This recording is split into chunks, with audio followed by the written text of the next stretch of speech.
Yan po ang kuha sa mga huling sandali na nakatayo pang Sky Villa Condominium sa Mandalay, Myanmar nang tumamaro ng magnitude 7.7 na lindol nitong March 28.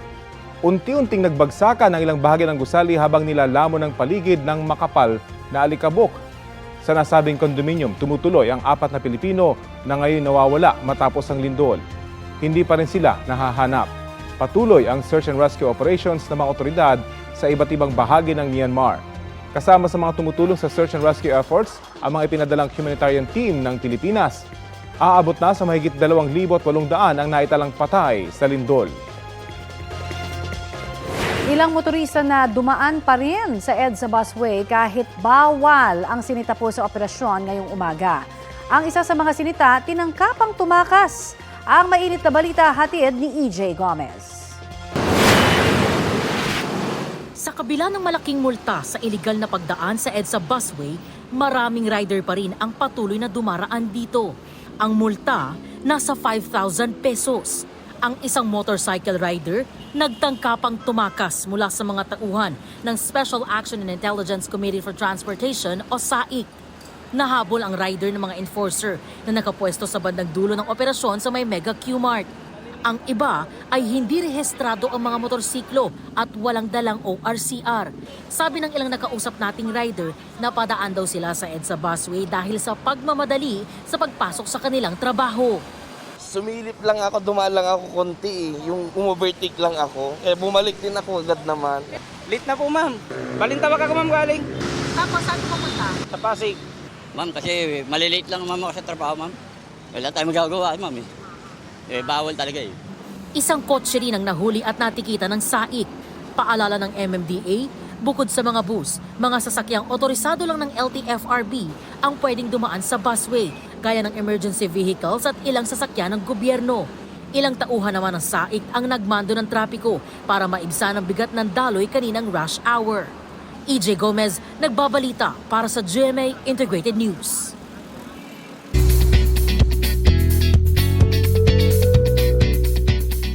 Mga mare at pare, may update tayo sa health condition ni Queen of All Media, Chris Aquino. Sa update ni Chris sa Instagram, siyam na ang kanyang autoimmune diseases. Pinakabagong nadagdag sa mga sakit niya, ang mixed connective tissue disease. Mahigit 2 linggo na raw siyang nilalagnat dahil din sa iba pa niyang sakit. Nitong Martes, ibinahagi ni Chris na nag-flare ang sintomas ng kanyang lupus. Humihingi ng prayers si Chris habang nagpapatuloy ang kanyang treatment. Sabi ni Chris, she's not winning right now, pero bawal daw sumuko at tuloy lang ang laban. International Criminal Court is now in session. Rodrigo Roa Duterte.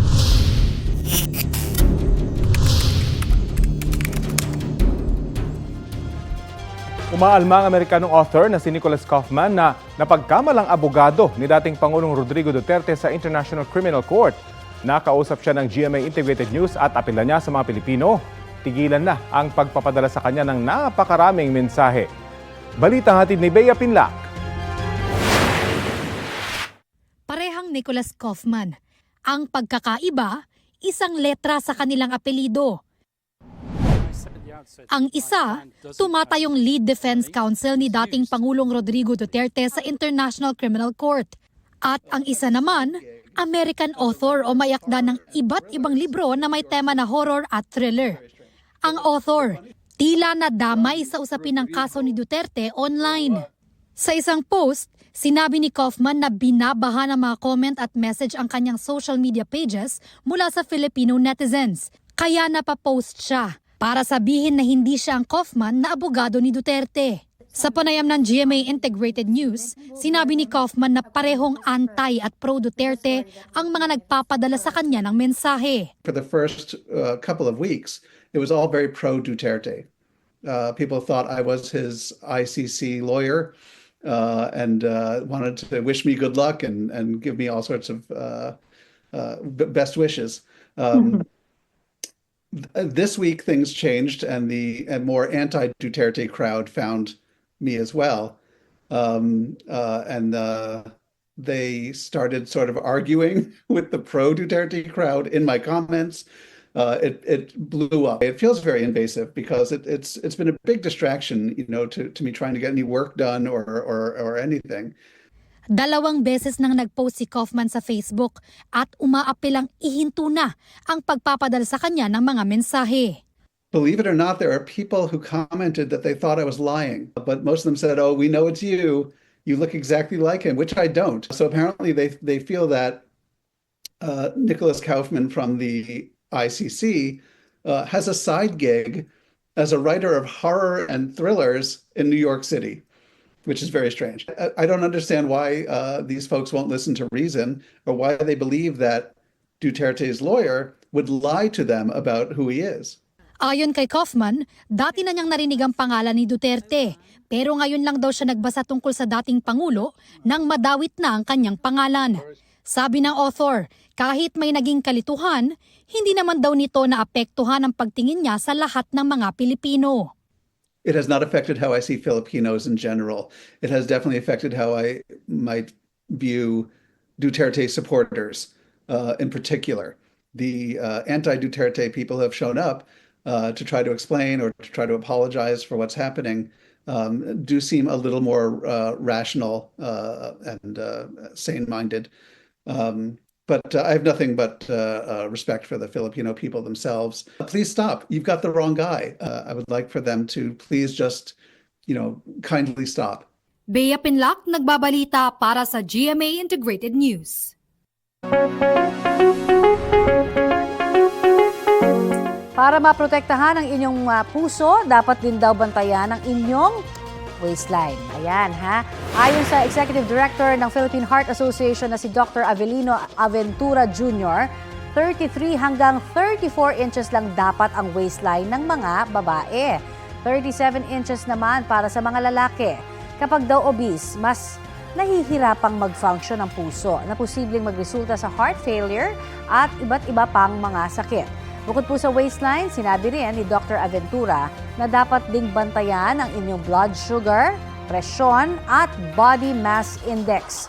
Para naman sa ilang senior citizen, exercise is the key para malusog na ang ating puso at katawan.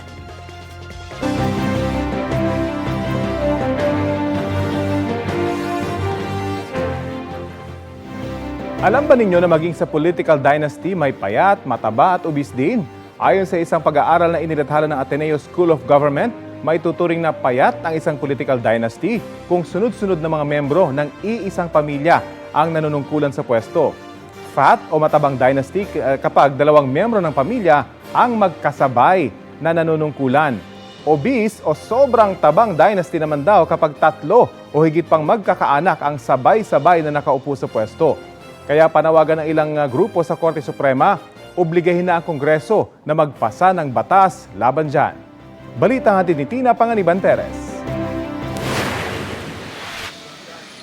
Hiling sa Korte Suprema ng ilang grupo sa inihain nilang petition for certiorari and mandamus, utusan ng Kongreso na magpasa ng batas laban sa political dynasty. Nakasaad sa 1987 Constitution na bawal ang political dynasty alinsunod sa depinisyong nakasaad sa batas. Pero puna ng mga naghain ng petisyon sa Korte Suprema, 4 na dekada na ang nakararaan pero wala pa ring batas. Pununaan nila ang gobyerno na mga nahalal na ang tila kwalifikasyon lang imbis na karakter at kakayahan ay ang pinanggalingang pamilya. Kung tutusin, mula 8th Congress, iba't ibang panukala na laban sa political dynasty ang inihain sa Senado at Kamara.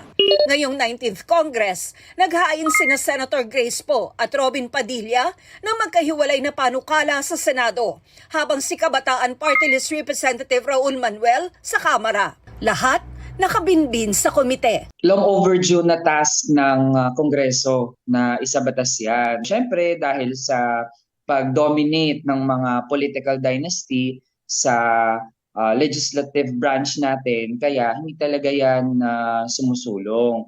Paniwala rin ng ilang mababatas, hindi pwedeng pakialaman ng Korte Suprema ang trabaho ng Kongreso magpasa ng batas. Kabilang sa naghayag, sina Senate Minority Leader Coco Pimentel at House Deputy Majority Leader Lawrence Defensor. It's not for the Supreme Court to compel. While the Constitution says that there is a prohibition against the dynasty under a bill passed by Congress.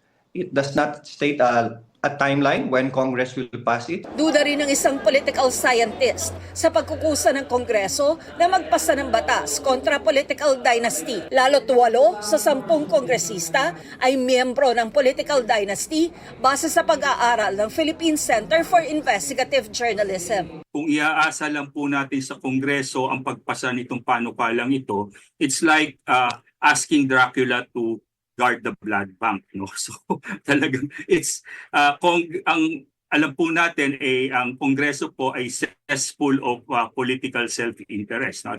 Wala pang tugon ang mga liderato ng Kamara at Senado kaugnay nito. Pero sabi ni Senate Minority Leader Pimentel, naniniwala siyang darating din ang panahon na may isasabatas ang anti-political dynasty bill, lalo't unti-unti raw namumulat ang mata ng mga botante. Tina Panganiban Perez, nagbabalita para sa GMA Integrated News.